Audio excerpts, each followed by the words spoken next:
many Nazis is Canada sheltering? I ask this tonight because Canada has been exposed as a safe haven for terrorists, extremists and Nazis. In a recent embarrassing incident for Prime Minister Justin Trudeau's Canada, Ottawa's so-called reliable friend and ally, Poland, is furious. Why? Because a Nazi soldier was honoured in the Canadian Parliament. The Polish government now wants to extradite the Ukrainian Nazi veteran. When Canada gave a standing ovation to a Nazi, naturally, there was backlash, especially from Jewish communities. The Speaker of the House, who invited the Nazi soldier, was forced to step down. The incident left Prime Minister Justin Trudeau red-faced. It is particularly embarrassing because of what's happening between India and Canada as of now.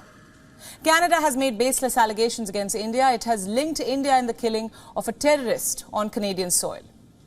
And now Trudeau is being criticized for celebrating a man who was part of a regime that was responsible for the merciless killing of millions of Jews during World War II.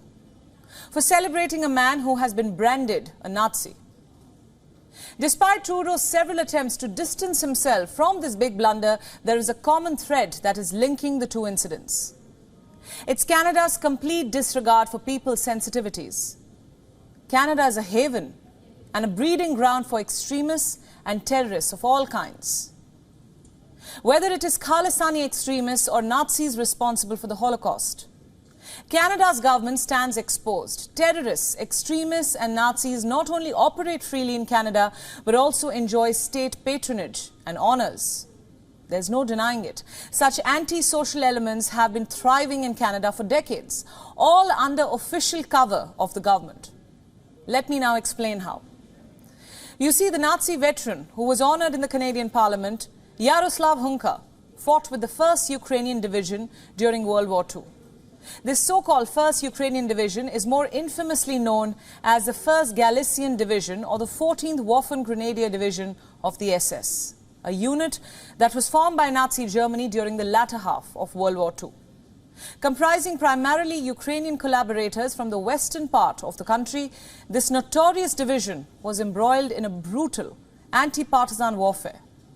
Its members stand accused of committing despicable atrocities against Polish, Jewish and Russian civilians. It was a unit of highly trained corps loyal to the Nazi party that operated independently from the German army. There were SS units from France, Norway, the Netherlands, and even units composed of British and American prisoners of war. But decades before the Nazi veteran in question was honoured, Canada had been harbouring Nazis already. For years, Canada provided official cover to this Nazi division. In the aftermath of World War II, Canada's Liberal government opened its doors to Ukrainian Nazi collaborators. Among these individuals were members of the notorious Galicia Division. You see, immigration policies of the time reportedly rejected any veterans from the German army, but in a twist which was unearthed by a 1986 public inquiry into the war criminals, members of this Galicia Division got a cabinet-level exemption in 1950. This decision ignited fierce opposition from the Canadian Jewish Congress back then, and rightfully so. But it was ultimately ignored on the premise that these soldiers had volunteered to fight against the communists. In the early 1980s, the feared Nazi hunter Simon Wiesenthal forwarded a list of 217 names to the Canadian government. The list comprised names from this former Nazi unit of officers who were not living in Europe. It was later discovered that many of these officers from this unit passed away in Canada. The shocking revelation about the number of Nazi collaborators living in Canada only came to light in the 1980s, all thanks to a study undertaken by the Canadian government. This investigation was known as the Dacian Commission of Inquiry on War Criminals in Canada.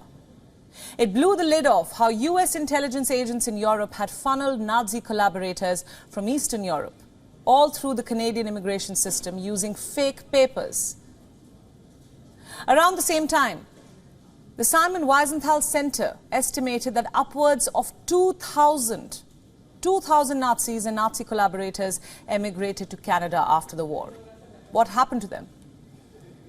Then, a quarter of a century later in 2011, it would give Canada an F- in its annual report, ranking countries on their efforts to prosecute war criminals. So now the question arises, How did Yaroslav Hunka, the Nazi, live in Canada for so long? Was he being protected by Canada? According to reports, after the war in Europe, Hunka settled in the United Kingdom. From the UK, he then emigrated to Canada. Here he settled in Toronto with his family. He became an active member of the Ukrainian Canadian community. He also remained active in the Waffen-SS veteran circles. And now, Hunka could be extradited. On September 26, the Polish education minister said that his government may seek to extradite him as a war criminal. So this is what is clear as of now. Canada's so-called liberal government has a history of sheltering, shielding and honouring terrorists. For long, it has provided government protection. There's no other word for it. Government protection to war criminals. Under the name of democracy, it has endorsed extremist ideology. And because of this, a dangerous mix of extremists has now found home in the Great White North. WION World is now available in your country. Download the app now and get all the news updates on the move.